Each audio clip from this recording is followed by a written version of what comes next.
Hello everyone, আশা করি সকলেই ভালো আছো, সুস্থ আছো। আজকে তোমাদের সঙ্গে শেয়ার করব আজকে বাড়িতে কি কি রান্না হচ্ছে। এতদিন তো নিরামিষ খেয়েছি, আজ বাড়িতে রান্না হচ্ছে কি সেগুলোই তোমাদের সঙ্গে শেয়ার করব। আশা করি ভিডিওটি সকলের ভালো লাগবে। ভিডিওটি ভালো লাগলে অবশ্যই লাইক কমেন্ট শেয়ার করে চ্যানেলটিকে সাবস্ক্রাইব করে পাশে থেকো। দেখো, প্রথমেই পেঁয়াজ, রসুন, আদা এবং শুকনো লঙ্কা জিরে পেস্ট করার জন্য রেডি করে নিয়েছি। তার সঙ্গে আলু কেটে নিয়েছি এবং মাংসটাও কেটে ধুয়ে পরিষ্কার করে নিলাম। এটাই রান্না হবে, যেহেতু 15-16 দিন নিরামিষ ছিলাম এবং তেল এবং হলুদ ছাড়াই খাওয়া হচ্ছিল। আজ রান্না করা হবে চিকেন, সেই কারণে দুপুরবেলা রান্না করা হবে। দেখো, তার জন্য তেলটাও গরম করা হয়ে গেছে। কড়াইতে তেলটা ভালো করে গরম করে নিয়ে এর মধ্যে কিছু পেঁয়াজ দিয়ে এটাকে ভালো করে ভেজে নেব। তার সঙ্গে দিয়ে দিয়েছিলাম জিরে এবং তেজপাতা এবং যে মশলাটা পেস্ট করেছিলাম সেগুলোই দিয়ে দেবো একে একে। মশলাটা ভালো করে পেস্ট করে নিতে হবে এবং মশলাটা ভালো করে কষিয়ে নিলে এর টেস্টটা আরও সুন্দর হবে। তারপরে দেখো, যে আলুগুলো কেটে নিয়েছিলাম সেগুলো দিয়ে ভালো করে কষিয়ে নিলাম। তোমরা কে কে চিকেনের রেসিপিটা ভালোবাসো অবশ্যই কমেন্ট করে জানিও এবং তোমাদের বাড়িতে আজকে কী কী রান্না হলো অবশ্যই জানিও।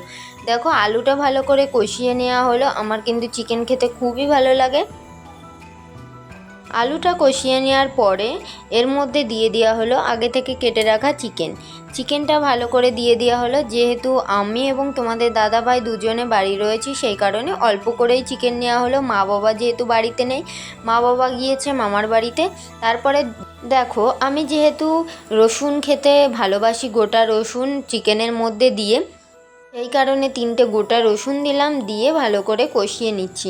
ভালো করে চিকেনটা কষাতে হবে। আমার মা দেখতাম এইভাবেই রান্না করে এবং মায়ের হাতের রান্না মানেই দারুণ সুস্বাদু। আমি সেইভাবেই আজকে ট্রাই করলাম। তার মধ্যে দিয়ে দেওয়া হলো একটু সস দিলে একটু টমেটোর ফ্লেভার আসে। তারপরে দেখো, চিকেন মশলা দিয়ে দেওয়া হলো। এগুলো দিয়ে রান্না করে নেওয়া হলো। এবার ভালো করে কষানো হয়ে গেলে পরিমাণ মতো জল দেওয়া হলো। বেশি জল ব্যবহার আমি করিনি, অল্পই দিয়েছি, যেহেতু কষা কষা মতন আমি রান্না করব, অল্প। এরপর দেখো, আমার রান্নাটা প্রায় হয়ে গেছে। আমি শাহি গরম মশলাটা ব্যবহার করলাম এবং গ্রেভিটাও গাঢ় হয়ে গেছে। দেখো, আমার চিকেন রান্নাটা কমপ্লিট হয়ে গেছে। আজকে দুপুরের রেসিপিতে আমার চিকেন দিয়েই খাওয়া হবে এবং দুজনে যেহেতু খাবো এবং মা বাবা মামার বাড়ি গিয়েছে, সেই কারণে ওখান থেকেও দিদা রান্না করছে এবং সেই খাবারগুলো নিয়ে আসা হবে।